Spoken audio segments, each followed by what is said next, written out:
What's up, party people? Happy Friday. We're coming to you live somewhere in 2020. We don't know where. We don't know where we're at. Today, we're going to take a little trip down memory lane since we're all lost. Invite one of my siblings on the show. I usually start the show with a message, but this week it's a question. Where does entrepreneurship come from? Where does the hustle come from? Is it within you? Is it something learned?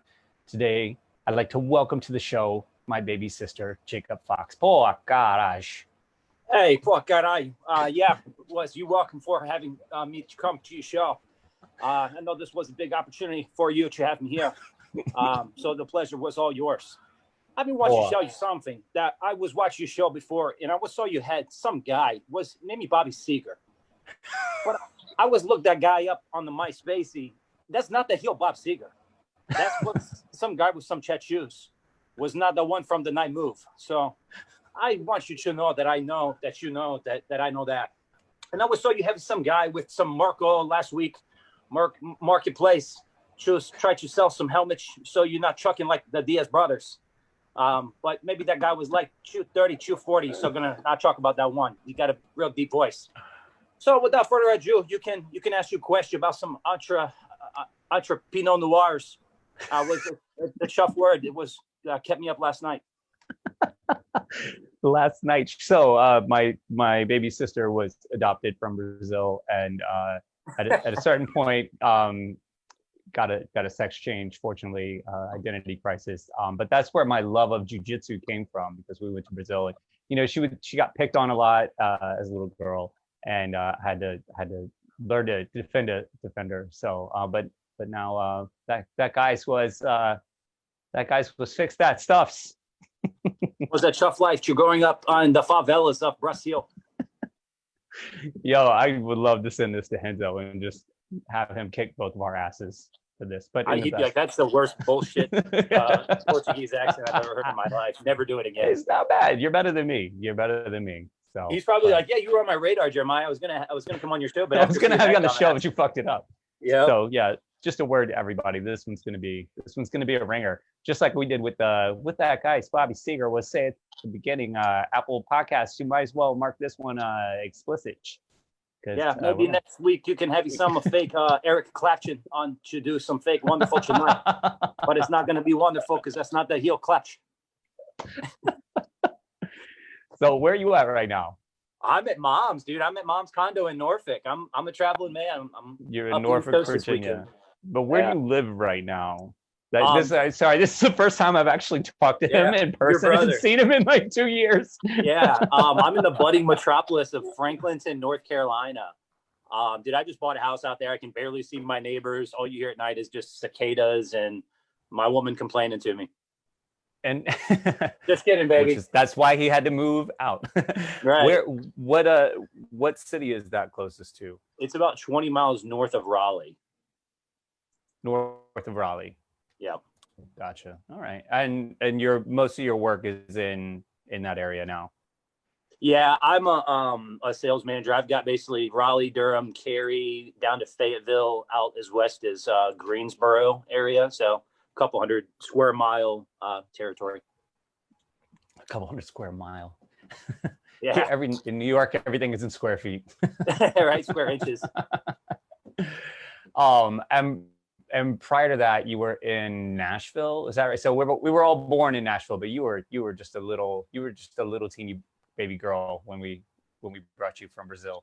Yeah, when I was coming from Curitiba, the first spot was some Virginia Beach.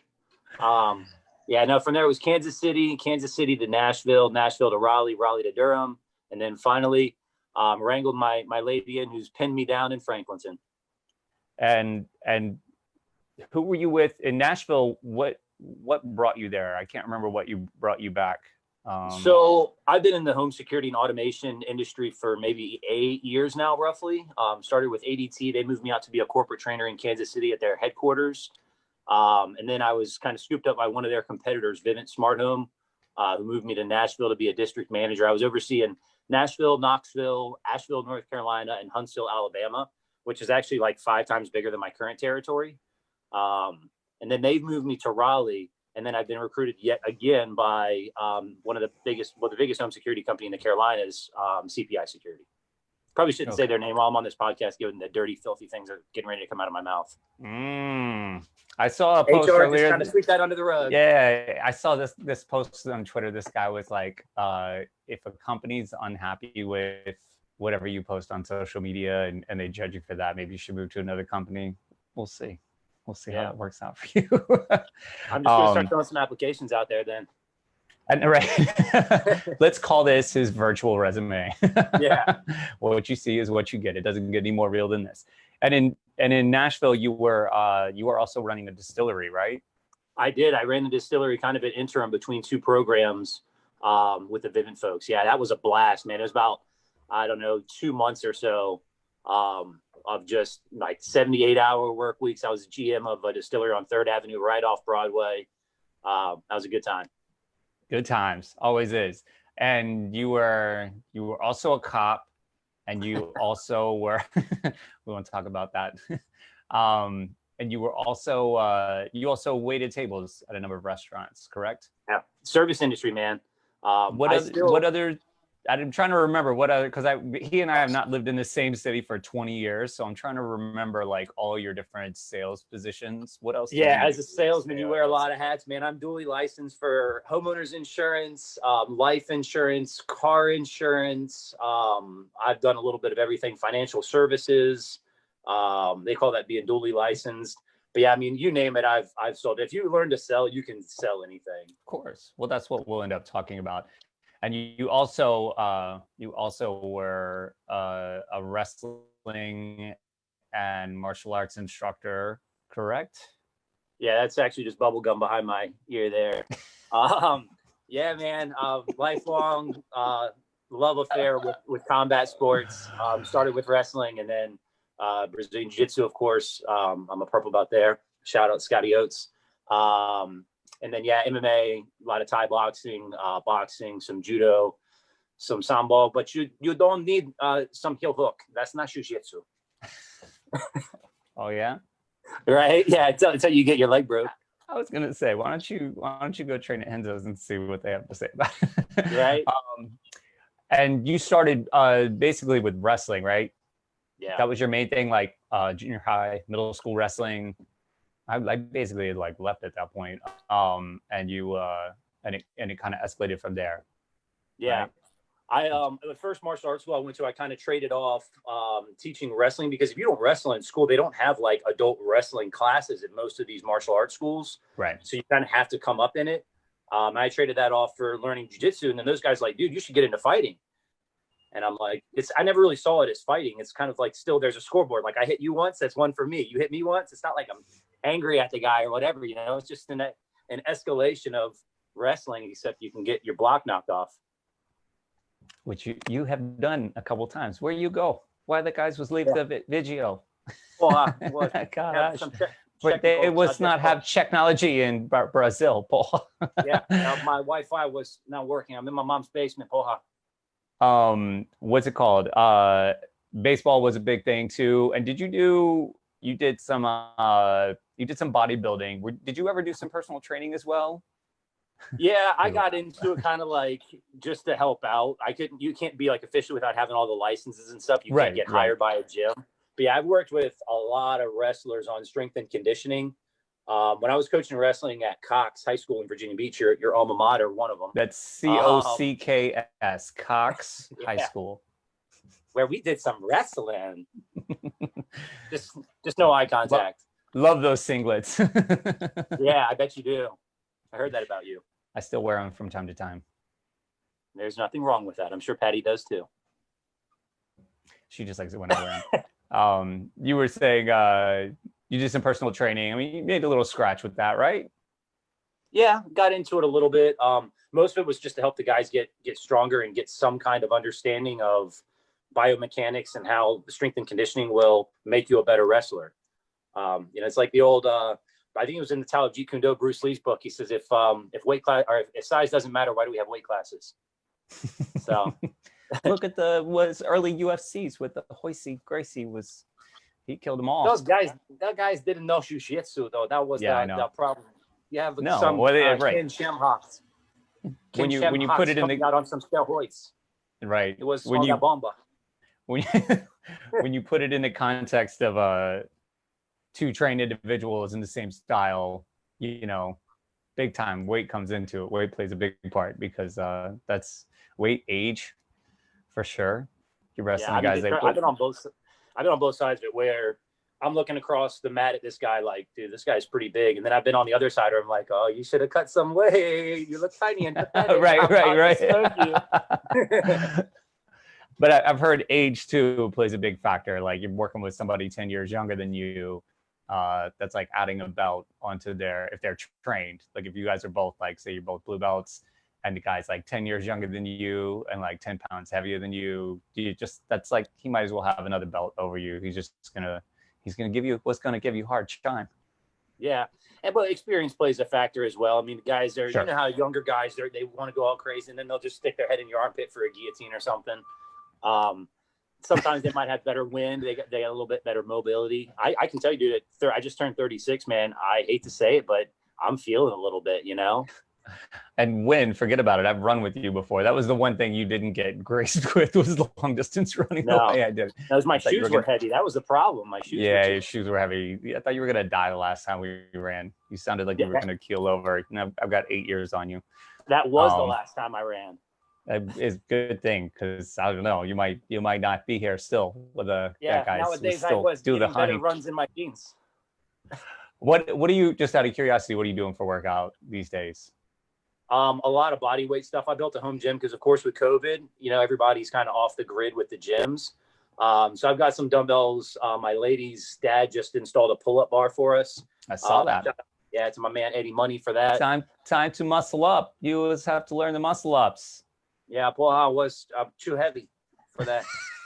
My arms was too short. I'm built like an alligator. Was having short arms and short legs, but I have a big mouth. I'd love to see you try. Yeah. No, David Goggins, SEAL team guy. I'm not sure if you ever kept up with any of his stuff. He did 4,300 pull-ups in a day for a world record. I know. Did he break his arm? I don't know. He broke his wrist or something in the middle. Third-degree burns on his hands. Yeah. But he just raves about pull-ups, says if there's just one exercise you can do, make it pull-ups. So I crank out pull-ups. I even get on the bike, do a little bit of that action now, try not to fall. They say it's like riding a bike. But yeah, just a lot of body weight movement stuff now that I don't really have like heavy weights. And when was the last time you trained jiu-jitsu? Oh, dude. Oh, thanks for bringing that up. It's been, other than like wrestling around with my lady who I can barely take. I told you all, he's a little girl. Yeah. It's probably been like 4 or 5 years, man. Damn. I miss it. I know. You got to get back, bro. As soon as they open schools back up, you got to get back. Can't be messing with that. All right, listen, we're going to 60 or 70 hours a week. Man, I want to hear that shit. Me too. And I was training like 6 hours a day sometimes. I just didn't sleep. You know, I slept on the mats in between class. It's all right. You give me no excuse. All right, we're going to take a quick break. We'll be back in a few. Hang tight, everybody. Welcome back, everybody. If you're just tuning in, we're taking a little trip down memory lane today. Now we all got to hear the struggles and journey that made my little sister, my little brother, Jacob Fox, here with me today, talking about where does entrepreneurship come from? Is it something innate in you? Is it something born in you? And I was thinking of something that our dad said to us one time. I'm 8 years older than him. I have a sister that I'm 4 years older than. And we had all kind of gotten together at our folks' place maybe like 15 years ago. We were arguing, can't remember, late night drinking and saying, well, you're this way because of that. And you're this way, this is your fault. That was your fault. My dad just stopped us all. And he said, you all came out the way you are. Very little has changed. A couple knocks and bruises here made you think one way or the other. But essentially, you are who you came out of the womb as. Do you remember him saying that? Do you remember that night? He's probably said it more than once. Yeah, I do. And it was kind of a tragedy to hear that because I was like, man, I'm going to be this stubborn my whole life. I'm stuck this way. I mean, it was validating for me. I was like, see, you little bitches. It's not my fault. But that kind of always stuck with me. And I didn't think about it at the time because and we should like kind of talk about how we both got into sales and business and service. Like I try to think of it all really as service, less so sales. I think of it as the sale as a byproduct of the service, but everything is definitely coming down to like filling a void, seeing somebody's need and taking care of that, and that's service. And I like kind of where it started from. My first show, the executive producer Sam Leibowitz interviewed me on my first show, like introducing me to the station and his audience and everything. And he was asking like, where did it start for you? And it was something I never even thought of. I wasn't like, I don't know, like where did I first like get that little knack? And I just immediately thought of Leroy, our grandfather, and the dude was just a hustler like no other. And he used to send me around. I don't know if he did it with you still, if he was still doing this when you were like 12 or 13. But when I was like 12, he would send me door to door all throughout Kempsville, like go knock on these people's doors, tell them this is something that I made. He's like, they'll buy it from you. They'll just give you cash. Just bring me back the cash, and anything you don't sell, bring that back. And was it a similar experience for you? Did you have that with him? Now, years later, more stuff in the business, in the Cox TV business that he had. I got to see a lot of his business dealings. But yeah, man, you talk about an entrepreneur, like the gift of gab like no other, the hard work like no other, just the most likable, loving guy you could ever imagine. And every time somebody comes in the store, you say, "Hey, good buddy." Right. Whether you knew him or not, it was "Hey, good buddy." Right. And you pointed out the ability to talk, like that's a huge thing, like the ability to communicate, where like our sister is the quiet one. She kind of sits back and reserved. Unless you piss her off, then then she has a lot to say. But you and I just like can't shut the fuck up. But that it like got me in trouble a lot, like when I was young and in school, and like would definitely get me into fights because I would like run my mouth to people that I shouldn't. A little something about that too. But as soon as it was like workforce time, all of a sudden it was an asset. It was a great thing, I know for me, it got me pushed front and center. It seems like your trajectory has kind of been the same, and I didn't follow it all along, but it seems like just catching the little like bits and pieces of your story, it was the same. Would you agree? Yeah, 100%. It's funny you say that because you probably hear the same thing. I hear people like, David, you just said it a few minutes ago. It's like, you got that gift of gab. People always tell me that you're such a good talker. The thing about salespeople and entrepreneurs is that we're good listeners. And they're like, yeah, that sounded so good. Well, the reason it sounded so good is because you told me in your Freudian slips everything that's important to you. And I molded my presentation around what's important to you. And that's why it sounded so good. I'm getting better at that. Most people, I know I talk a lot because people tell me to shut up often. They're like, can you just, so I don't know. I think I got to work on the listening part, but I'm getting better at that. And you're like doing seminars and shit like that these days, right? Within your company. Yeah. You do like the Gary Vee keynotes. Yeah, there's some stuff like that. Charge a whole bunch of money for it. Now they make me do it. I do, some training. For me, man, training just in general, because I've trained a lot of athletes as well. It's just something it's so near and dear. When I do something, if I was fighting or wrestling and I hit a peak out, okay, I hit my peak out and I score my points. But when you teach somebody to do something and then you see them execute it, for me, that's just this whole different level of magic that occurs. And being able to duplicate these processes and things that were taught to me that I can hand down. It's like Miyagi, that for me is better than doing it myself. If I can teach someone to do something and they can go out in the field as a salesperson and execute with it, and then they call me, hey, I did this close, or I did this or that, and I said this and it worked. It's so much better than doing it myself, man. So training just in general, whether it be salespeople or athletes, is just something it's just a lifelong love affair for me. So is that something you think is like really important and integral to being an entrepreneur? And I mean, certainly as a business owner, you have to be able to do that. If you can't, it's hard to scale if you can't pass on your, at least part of your skills and part of your passion to your team. Trying to think of like some of those, I guess it's the same for like the solopreneur, these guys are like they have their own company and they have no employees. It's just them and like what they offer. I guess that's pretty much all they have, right? Is that ability to share and get more people to buy their shit, right? Yeah, I mean, entrepreneurs are leaders, man. You without having people that trust you, believe in you, and that you care about them, they're not going to follow you. But when you get that buy-in from people, they'll run through a brick wall for you. If you show them that you'll run through a brick wall for them. And yeah, entrepreneurs are, aside from having that vision and having something like you said that they can sell, they're leaders, and the sales aspect of it, nothing happens before a sale is made. If somebody wants to go start a business, somebody sells them a building. You want to do this entrepreneurial web, so somebody had to sell you that, you know, your muffs and your cords and all your stuff that you have the backstage there. And everything about your idea for this podcast started with a sale, and nothing occurs before a sale's made. Sure. I mean, that's why I live in New York, because it's just a hub of commerce. Like, you step out on the street and it's like, it's happening like right outside your door, and it's fucking exciting every day. And I love it. I absolutely love it. The interesting part to me is, like, you and I've never really had these conversations. So for everybody that's listening, this is the first time my brother and I've actually talked about this, because we don't see each other, and we don't talk much. We send nasty, like, perverted text messages and Instagram DMs to each other. That's about it. I was going to say, we're too busy talking about, like, filthy, dirty, inappropriate stuff to actually talk business and share some ideas, which actually could make us some money and help our businesses, right? Well, maybe this will be the beginning of something. But how did it kind of occur for you? I mean, I know for me what the timeline was like, but when was it that you really realized that? Because you bounced around a little bit. I mean, you did like some community college courses, but no degree or anything, right? Did you get an associate's degree? No. It's funny you say that. I bailed out from junior college quick. It's one of my favorite quotes is from Jim Rohn. He says, "Formal education will earn you a living, but self-education will earn you a fortune." Right.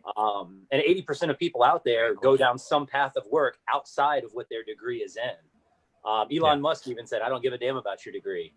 Right. Not to dump on the people. I know you got a master's. I'm like the only one in the family that doesn't have a master's. So yeah, but I was just buying time. I was literally just having fun. Right. But yeah, to take it back to Genesis for you, it's funny. I was working for Geico doing customer service, and when you get people on the phones, they had this like little sales pitch that you could run to sell what's called a GPUP, a Geico personal umbrella policy. It's just extra liability coverage.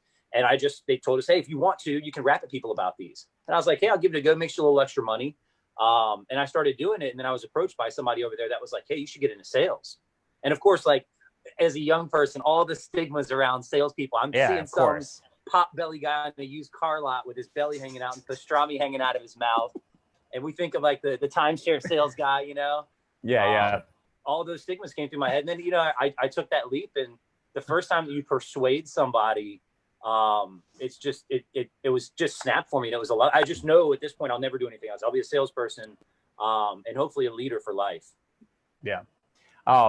For me, it was, I mean, you know, like I said, Sam asked me, and I was like, man, I remember my grandfather having me like run around and sell like his wares. And then he was like, well, what about you? What was the first thing you did like on your own? And I was like, I sold weed in middle school. I sold nickel and dime bags. I'm sure you can remember that. Yeah, I might have been a recipient of one or two of those transactions. Yeah. I think you went on a couple. Marijuana affects your short-term memory loss. I'm pretty sure you went on a couple sales calls with me. Yeah, that was my at real about birth 10 in years sales. old.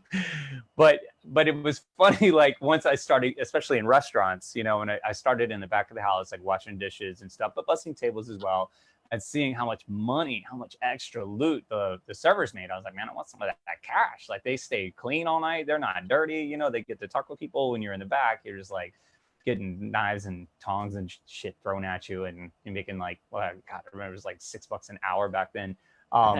Seeing that, you know, that promise of like more money, and that kind of pulled me into it.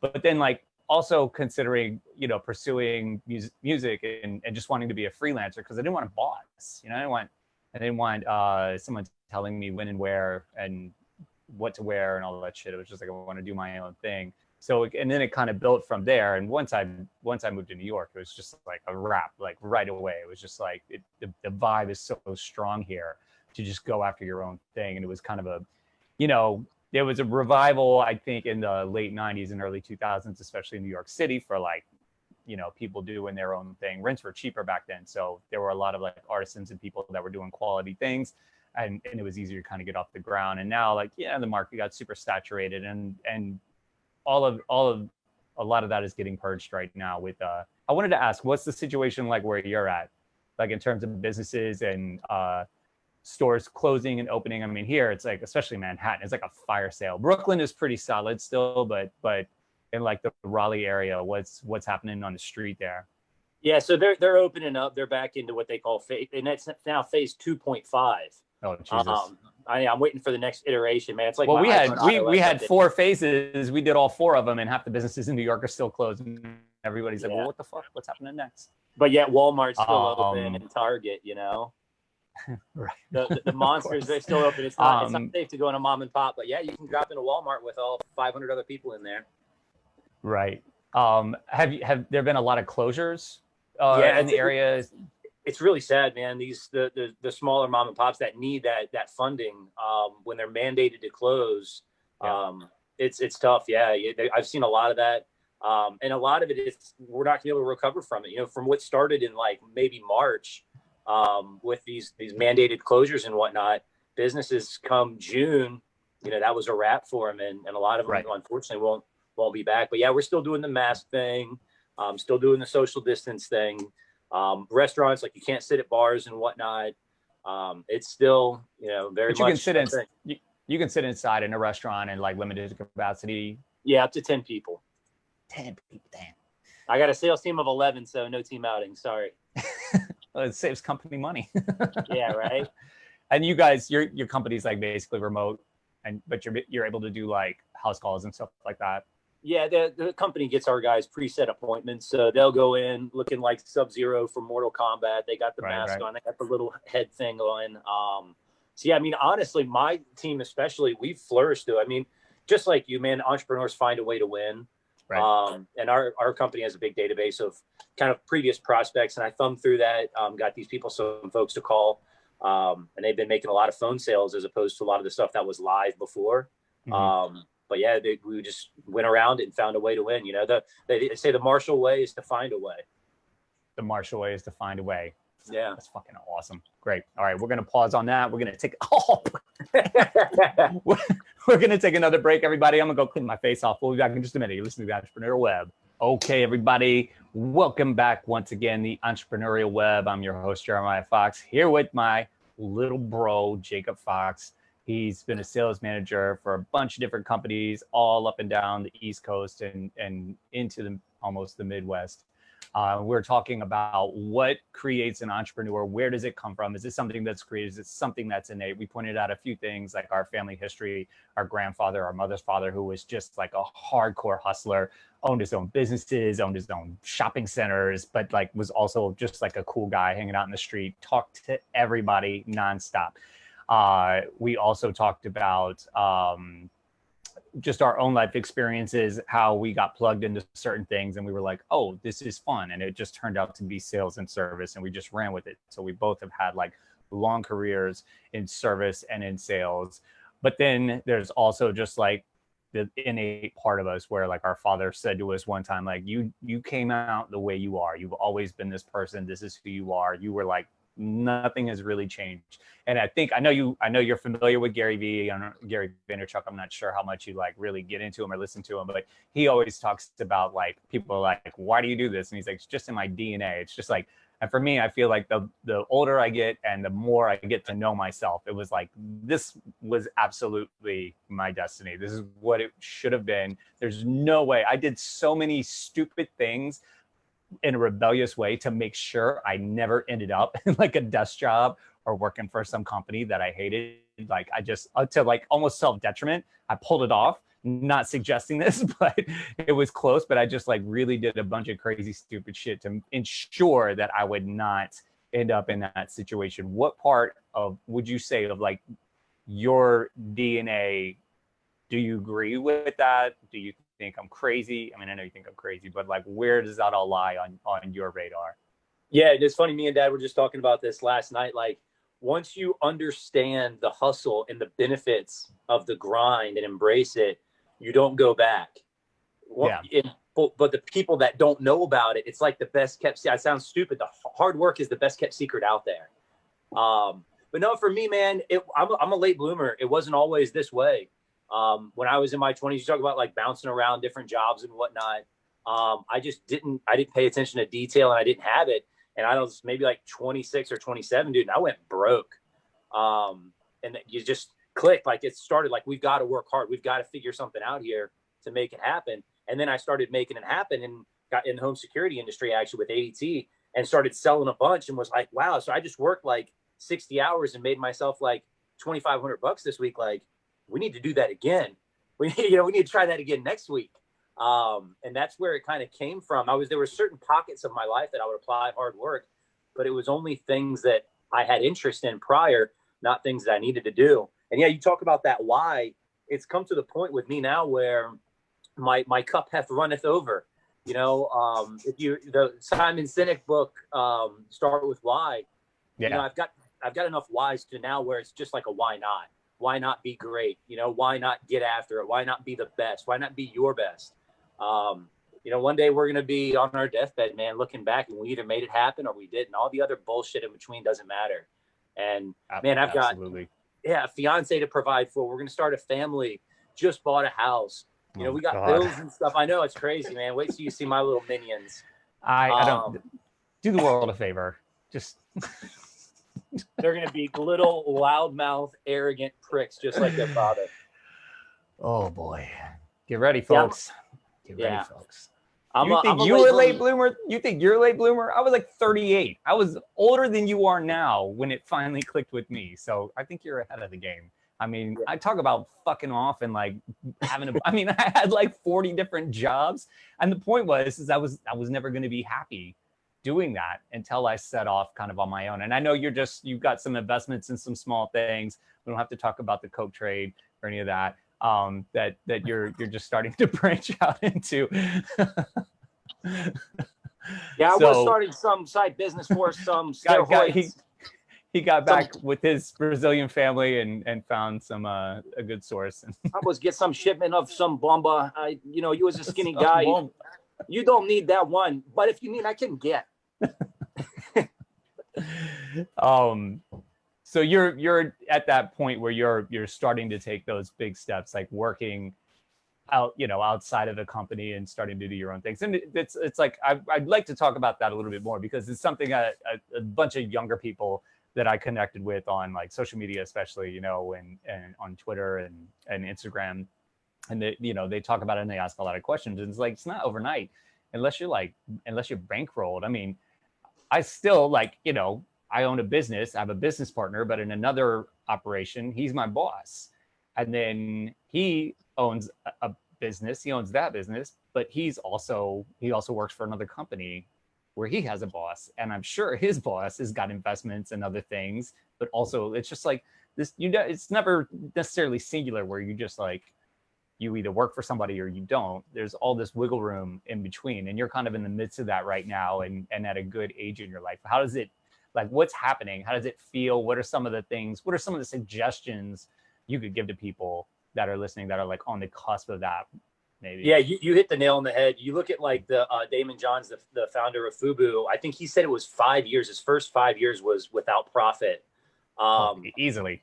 Yeah. So it's a tragedy. You talk about Instagram. That's the thing, is that people see these like get rich quick kind of things where this person's an Instagram model or they're playing video games and making millions of dollars. It really pains me. The reason that you hear about those stories is because they're so rare.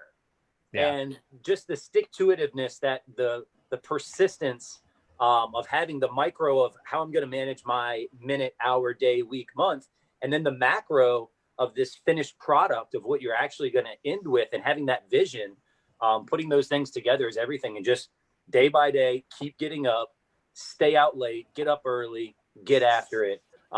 That's the advice. Now, it's going to be unpopular. Nobody wants to talk about that. But well, people are, and they're making it like that's, I was really late to the social media game, but that's, it's all I talk about. There's no fancy shit. The shit does not come overnight. Like that's all lies. Sorry, guys, doesn't exist. You got to work, you got to grind, you got to bleed, you got to suffer. So I ask almost everybody this, especially if they have a martial arts background, how did your training and like wrestling and martial arts prepare you? Because that was like, when I started doing jiu-jitsu, that's when it really clicked. When I was like stuck under the 220-pound Russian dude that was just like crushing me. And I felt like I was going to die, and it was like, if this was a real situation, I would die. And then you said it, like the martial arts idea of stick-to-itiveness, and like, they were just like, keep coming every day, keep training, keep working hard, you'll get it. And all of a sudden I was like running circles around a bunch of those people. How did it affect you? I mean, you got a lot more time and history with it than me, but I like to get everybody's perspective on that. And you could rope in like just in general working out and training, like, talk about dad, like making us get up and run. Oh man. In the wake of his farts. Yeah. Man, but he started it off just, and he didn't talk about it. He didn't talk about like in the dojo, we got like martial arts values. It was like explain. He was just like, get up and run because I fucking said so. Because I'll kick your ass if you don't. Run faster, run ahead of me. Like there's a place for that though. There's a time and place. But yeah, so the one of the best American wrestlers ever, Dan Gable, said his famous quote. He said, "After wrestling, everything else in life is easy." Yeah. It's so true. Like, I remember doing things, IBA outwork, and I was in Chicago a couple years ago as a trainer with ADT, and it was like 8:00 at night.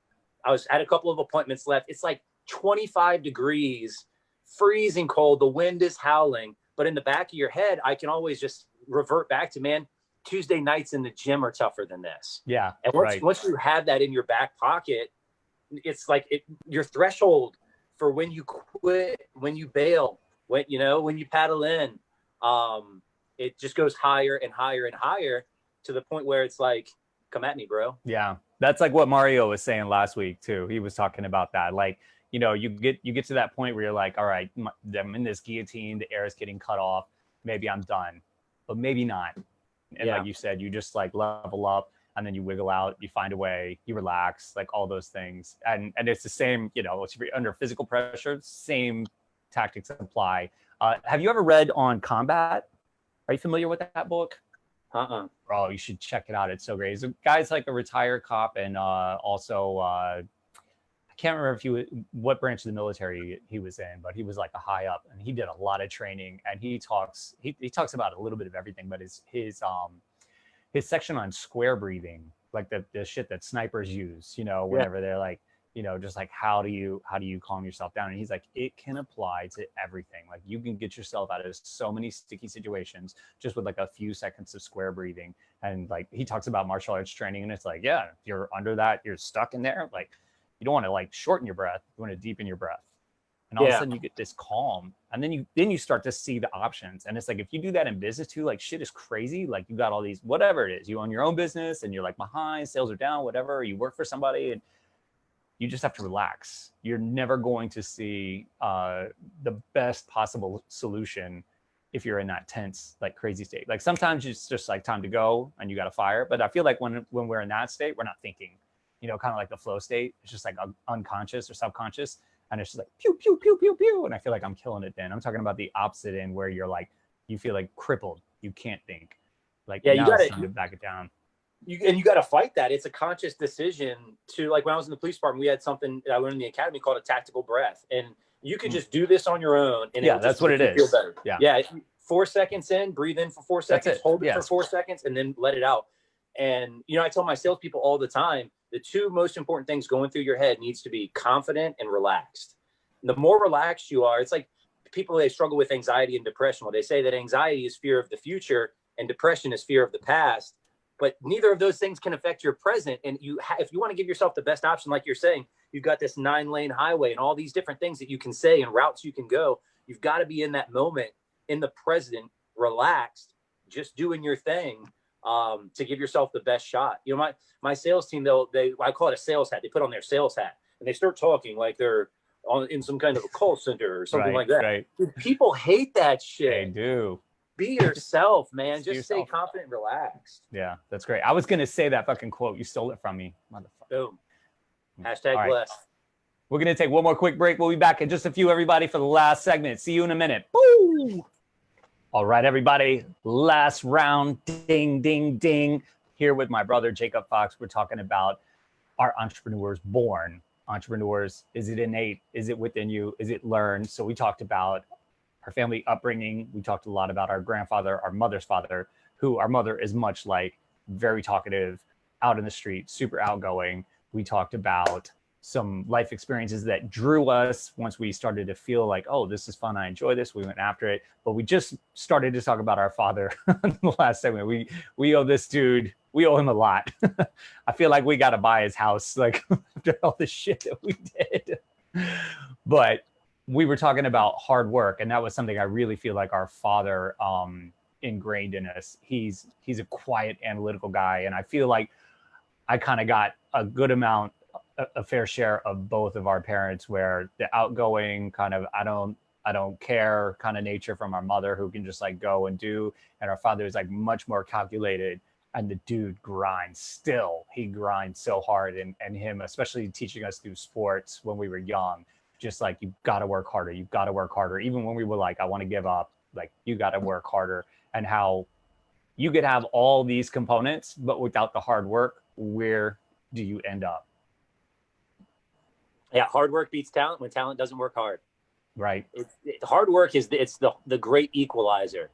You know, especially in sales, for example, I could have, and I have situations like this where I've got incredibly talented people and they contact, 3 or 5 people a week and they sell one of them, when I've got mediocre people that will contact 70 people in a week and their conversion rate is much lower, but because they're just, getting after volume. It. Yeah, exactly. Volume. It's the rule of large numbers. They make more sales, make more money, and enjoy more success and live a happier life because they work hard.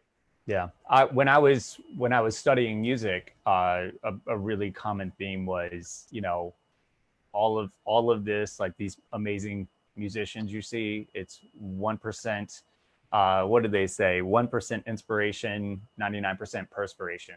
It was like, you could have a super talented guy come in that didn't have to work hard, and they would be cool for a minute. But if they don't work hard, everybody else is just going to fly right by them. And people will take that any day over like the super talented, flashy guy who probably has a big ego. It's just like, nobody cares. Nobody wants that shit. But the guy that's grinding it and it's just like so fucking thankful to have it.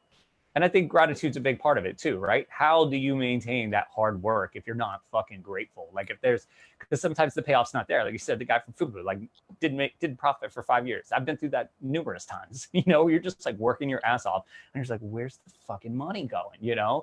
There's some things you got to tweak out, especially if you're not buying a franchise. If it's, even if, I've opened other food establishments before, they're all different. They're all slightly different. They're in a different space. They're in a different menu. Each one is an entity unto itself with its own set of problems. You got to hash that out before you really start making money. So what's the payoff? Fucking gratitude. Just like to be glad you're there, alive, that you're doing your thing, that there some people appreciate it. What else? What else gets you going?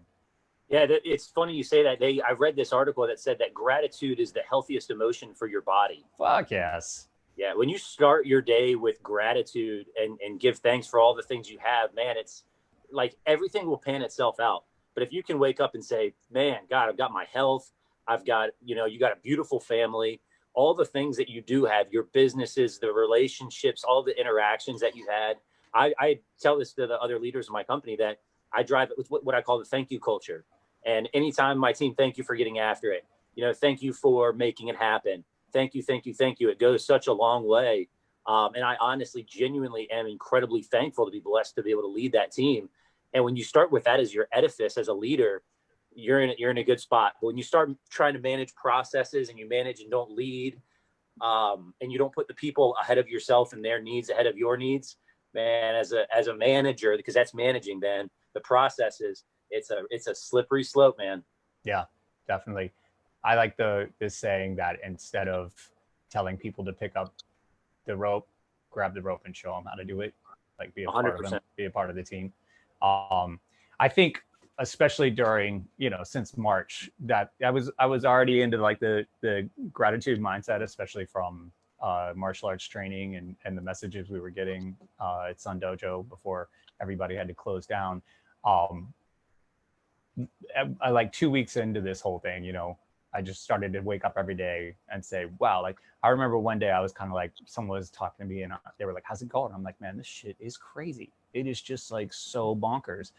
And they were like, but you still have your business, right? And I was like, yeah, I do. I was like, it's nuts. And they were like, yeah, but so many people don't. And I was just like, God damn, you're right. And it was just like, I was starting to wake up like, we're all healthy. Like, none of us got sick. Everything was totally fine. We were in like one of the hardest hit fucking areas in the world. And like, especially Brooklyn, it was insane what was happening around here.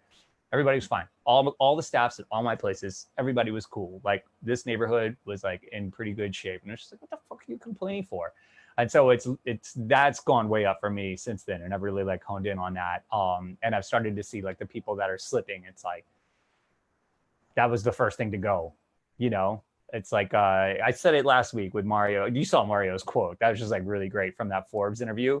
And I mentioned right after I used that, you know, I kind of quoted him at the beginning, is the idea. I think it was Simon Sinek who said it, but I can't remember. I heard it like a year or two ago, but he said most business mortalities are the result of suicide, not homicide, where it was an internal decision to say like, I'm done. Like, obviously there are cases where you just get wiped out. There's nothing you can do about that, where, you know, it is like a homicide, a business homicide, but most of them, he was saying, whoever the person was just like, you couldn't talk yourself off the ledge. And I think it starts by losing sight of that gratitude, like that you have this opportunity. Like Gary Vee talks about this shit all the time. It's never been easier to start your own business and do your own thing. And you got people out there like, fuck, like, why am I not making a bunch of money? Like you said, like the overnight sensations on Instagram, it's bullshit. That's gotta grind. You gotta suffer. Yeah, trust me, it's so easy. It drives me crazy. Chael Sonnen said this, that he says, I hate when I hear that people say failure is not an option. Dude, failure is the most readily available option. It's the concept between what's easier and better. And it's always easier to say, oh, woe is me, it's raining outside, and make some kind of excuses. You can either make money or excuses, but you can't make both. And it's easier to say all that stuff. And that's why individuals are losers, but it's better to suck it up, fill your thoughts with positivity, and just get out there and make it happen. Everybody's got problems. Nobody cares, you know? Yeah. And, you know, it's funny you mentioned that, because I think in psychology, probably the biggest discovery in the last century is this concept of our thoughts and reality, and this manifestation of how you think about something, and then it influences real life. You can talk about the book, The Secret, Laws of Attraction. It's so true. People say seeing is believing. Believing is seeing. These things won't come to fruition without the thought happening first. And if you think you're not good, you're not going to make it, it's not going to work out, lo and behold, don't be shocked when it doesn't. But if you keep telling yourself, because not to get too much into it, but 90% of our thoughts occur in the subconscious. And when you tell yourself, like a salesperson, for example, if I say I'm a good salesperson, well, the subconscious doesn't have an opinion. It only accepts what I've said as fact. And so what it does, it starts giving you the subconscious, this 90% of your brain that's occupied in the form of untapped potential. It starts working on your behalf. It starts giving you the mannerisms, the behaviors, the actions that are consistent with what you said you were. So if I told myself I'm a good salesperson, it's a lot more than just those words. The subconscious starts rolling for you, you know? Dude, the last guy that knocked you out, I think he knocked some fucking sense into your head. Yeah. Never heard you speak like that before. Boom.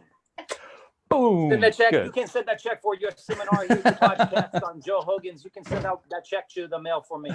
I'll ask him if he'll let you on next time I talk to him. I'll be like, Yeah. you should check him out. You should check this guy out. But it's funny you said that, because we only got a couple minutes to finish up. Last thought you want to leave with people. Oh man, what you want to tell that guys? That one there, to come to my the seminar. The one-liners. Yes, what you should do is buy my instructional DVDs. I'm gonna post a link at the bottom of your screen here. To buy that one to help me buy my next house. Nah, man, we said it all. The two things to resonate from our time together this afternoon: work hard, get after it. It's not easy, but it's better.